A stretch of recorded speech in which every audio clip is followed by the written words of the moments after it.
So, one of the first things I came across when I was looking through your page was 2030. Something big is going to be happening in 2030. What's really happening? Yeah. So in India, you guys know that there's cycles of time. So there's the Kali Yuga era. And in India, I think they say 25,000 something year cycles, right? And so there's when you enter into, you're exiting one cycle and you're entering into a new cycle, it's almost like there's two train tracks, which are literally polarization of frequencies about to split. And so if you want to understand the secrets of the universe, think in terms of frequency and vibration. So the core frequency or the Schumann resonance of Mother Earth, you can measure this, scientists, is increasing. So we're entering into a new era in eternal life wisdom. It's not 25,000 year cycles, it's 26,500 year cycles.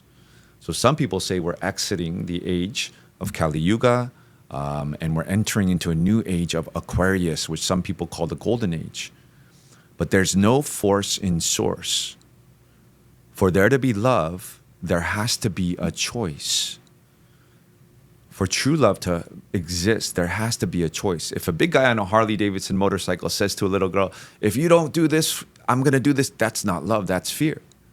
So everybody is now choosing from 2025 to 2030. Love, transparency, respect, unity, holarchy, where we're all equal. Or there's another track, a train going this way.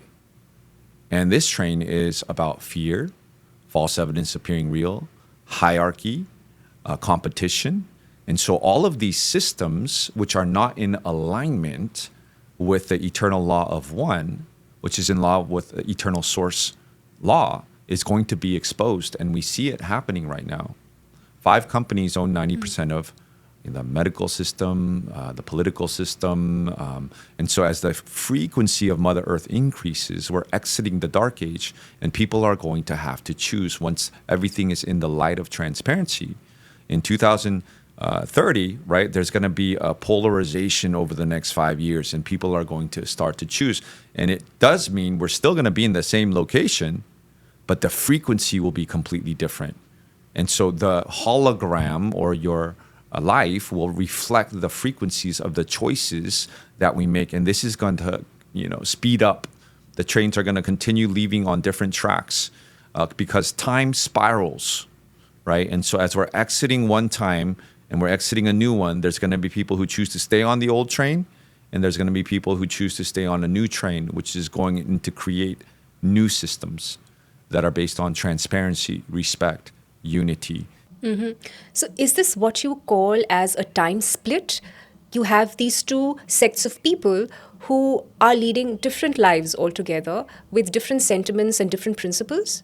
Absolutely. Maybe one is the light and the other is the dark, or positive and negative? Sure. I would more look at it as just like there is no negative or positive or good or bad.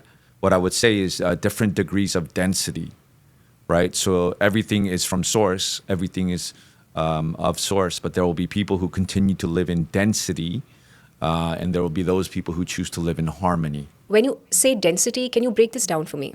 Absolutely. So a lot of people refer to the word spirit, okay? But everything is frequency. So Tesla said, if you want to understand the secrets of the universe, think in terms of frequency, vibration. So spirit is an ether or gelesic radiation on the unmanifest side of creation, which densifies itself into the great avatars. They were able to, the liquid light version of themselves. And then it comes down, we'll talk about it later, the oversoul is actually a little bit more dense than the avatar. So the oversoul then becomes a soul, which is the light body, which is a carbon crystalline, less dense version. And then it becomes the human body. Dimension 3 is the mind. Dimension 2 is the emotions. And dimension 1 is the physical body. And so spirit becomes more and more dense as it downsteps itself into consciousness, into a physical body. So on the 3D, third dimension, which most humans think that they're 3D, but actually there appears to be time on the 3D because it's so dense.